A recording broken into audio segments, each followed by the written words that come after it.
Welcome back, Focus Learners. Today, we're taking a sledgehammer to a process that probably drains your team's energy every single quarter.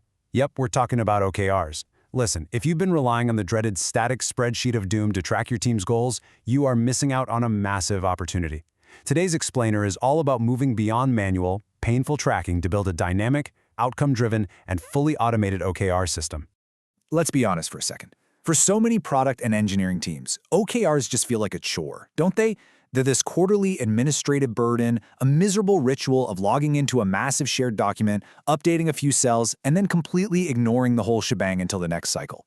Okay, let's dive into this, because this set-and-forget mentality is exactly what we need to fix to make goals actually mean something again. The very first step here is redefining what success actually looks like. Think about it. Shipping a login feature, that's just an output. It literally just measures the code you deployed. But increasing user retention by 5%, now that is an outcome. We have got to stop measuring success by the sheer volume of features we turn out and start measuring the actual value we're providing to the user. Because at the end of the day, outcomes drive real behavior change and properly align your dev team with the business. So to get us there, here is our exact roadmap for this explainer. First, from outputs to outcomes. Second, the anatomy of an OKR. Third, automating your tech stack. Fourth, avoiding common OKR traps. And finally, the weekly pulse.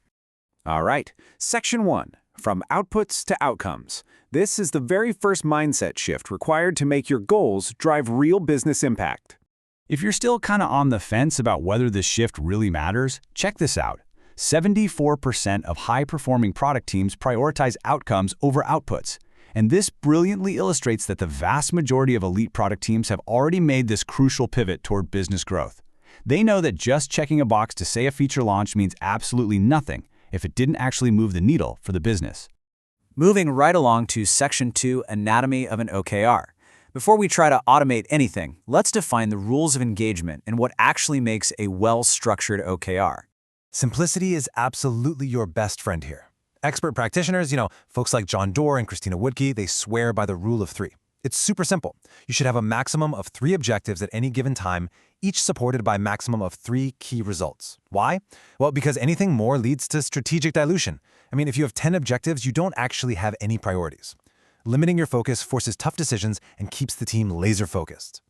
Now, once you've limited them, you need to properly categorize your goals into committed and aspirational OKRs.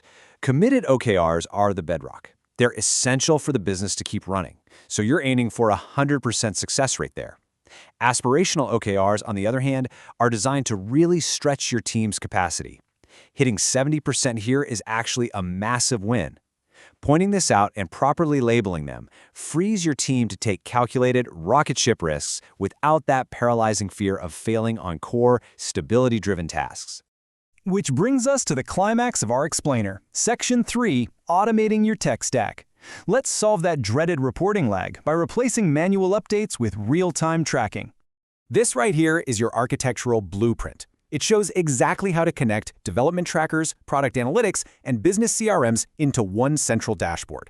You just map your goals to the tools that house your reality. For development outputs, you connect Jira or Linear to visualize delivery cadence. For product outcomes, you push real-time user behavior data directly from Amplitude or Mixpanel. And for business results, you integrate your CRM, like Salesforce. Tools like Quantive or Microsoft Viva Goals act as the connective tissue here, pulling all this data into one central hub so your progress is always visible, right when you need it. Let's move into Section 4, Avoiding Common OKR Traps. I want to warn you about the cultural and operational pitfalls that can easily break this newly built automated system. The very first trap is what we call BAU bloat, business as usual. You've got to reserve your OKRs strictly for innovation and improvement.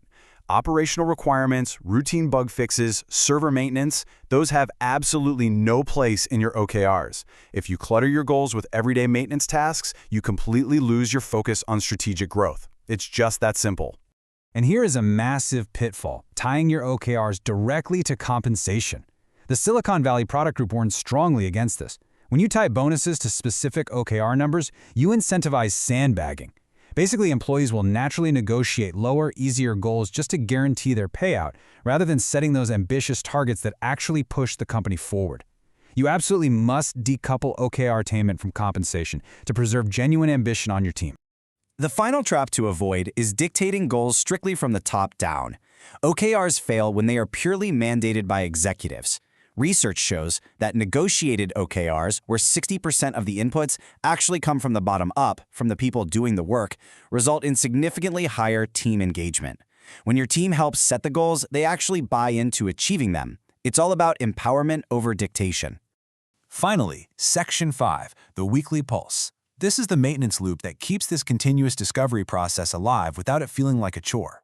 Now, what's really interesting about this slide is how it breaks down Teresa Torres's philosophy of shifting our meetings from boring status updates to active, hypothesis-driven problem-solving. Stop having weekly meetings that are just passive status lectures. Shift to a structured pulse check using these 4 steps. First, the metric review. Pull the current value automatically from your new tech stack. Second, trend analysis. Are we actually on track for our targets?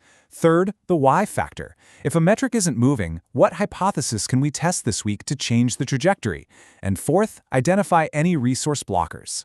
So, I want to leave you with a provocative thought to challenge your own practices today.